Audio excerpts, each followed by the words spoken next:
Vinde a mim todos que estão cansados, sobrecarregados e oprimidos, e eu vos darei descanso. Tomem sobre vocês o meu jugo e aprendam de mim, pois eu sou manso e humilde de coração.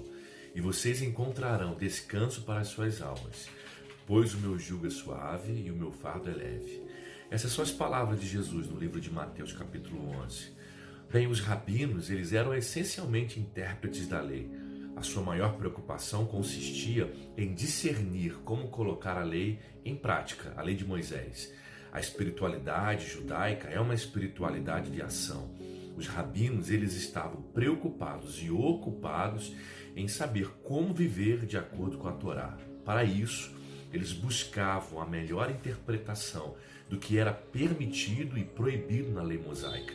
A lei, por exemplo, ordenava guardar o sábado. Lembra-te do dia de sábado para santificá-lo. Considerando que sábado é o dia de descanso, os rabinos eles perguntariam como podemos interpretar o que é trabalho e o que não é.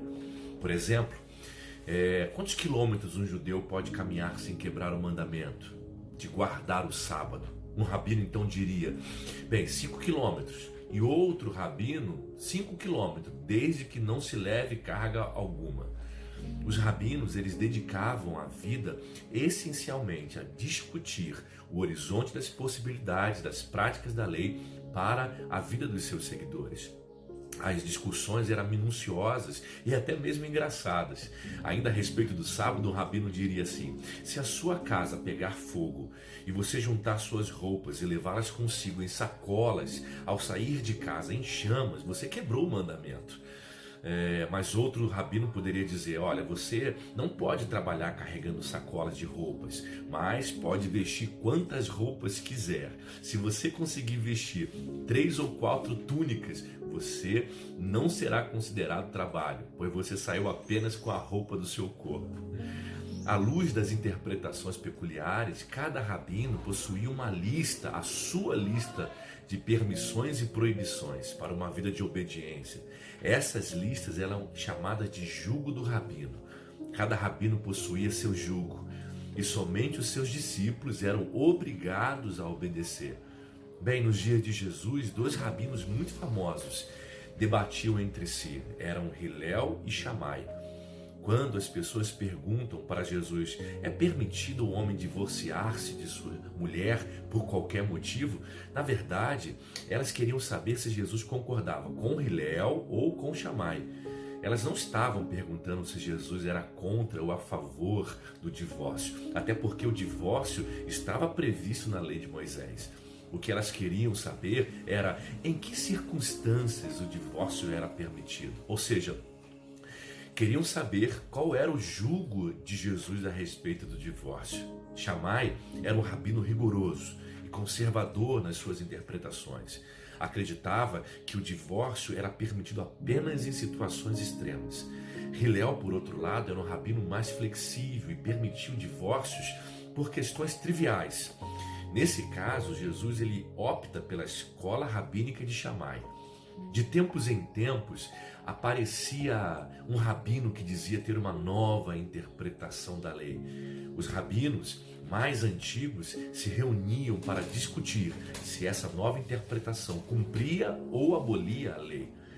Para um rabino ter a sua autoridade reconhecida, deixando de ser discípulo sobre o jugo de outro rabino e receber o direito de ter o seu próprio jugo, era necessária a aprovação de pelo menos de 2 rabinos mais antigos. Quando eles diziam, cremos que este novo rabino tem autoridade para interpretar a lei, o novo rabino recebia então as chaves do reino, permissão para abrir e fechar, ligar e desligar, permitir e proibir, isto é, colocar o seu jugo sobre os seus discípulos. É nesse contexto que Jesus convida as multidões: venham a mim, todos os que estão cansados e sobrecarregados, e eu vos darei descanso.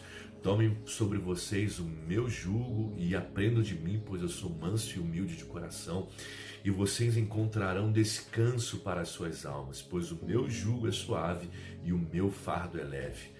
Em outras palavras, vocês sabem que cada rabino tem seu jugo. Eu tenho um jugo. e eles interpretam a lei de um jeito, mas eu tenho a minha própria interpretação.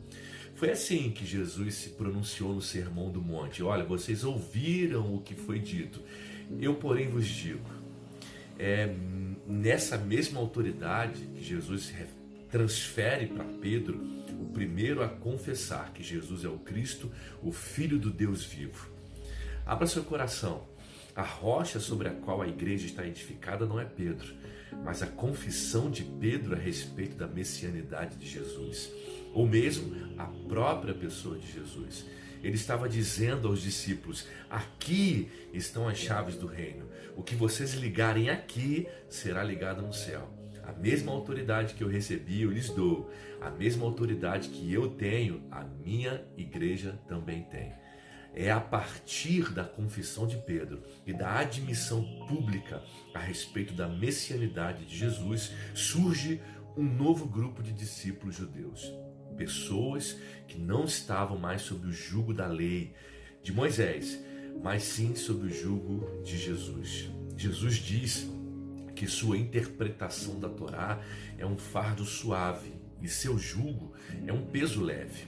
Sua afirmação contrasta com as exigências dos rabinos da época, tão exageradas que eles mesmos não conseguiam cumprir. O convite de Jesus parece, entretanto, contraditório, pois na primeira vista o seu jugo é bem mais pesado do que o jugo dos outros rabinos. Jesus ele parece ser muito mais rigoroso do que o mais zeloso dos mais rigorosos dos rabinos, até mesmo mais rigoroso do que o próprio Shammai. A lei de Moisés, por exemplo, trazia o mandamento não matarás. Jesus o interpretava afirmando que qualquer um que irar contra seu irmão está sujeito a julgamento. Para Jesus, odiar era o mesmo que matar. Os rabinos da sua época diziam que você não podia cometer adultério. Jesus dizia que não havia diferença entre cometer adultério e olhar para uma mulher de forma impura. Bem, parece mesmo que Jesus era muito rigoroso, mas ao mesmo tempo ele dizia que seu jugo é suave e o seu fardo é leve. A explicação para esta aparente contradição era no fato de que o nosso relacionamento com Deus não está baseado na obediência moral. A relação que cultivamos com Deus não tem critério no cumprimento rigoroso dos seus mandamentos. Brigham Manning que diz que Deus ama você do jeito que você é e não do jeito que você deveria ser, simplesmente porque você jamais será do jeito que você deveria ser. Aqueles que seguem a Jesus estão comprometidos com a justiça, pois essas mesmas pessoas estão sobre o jugo de Jesus. Contudo, não carregam mais o peso da obrigatoriedade e da penalidade da lei, porque Jesus tomou sobre si esse peso. Aqueles que caminham com Jesus não vivem com medo de Deus.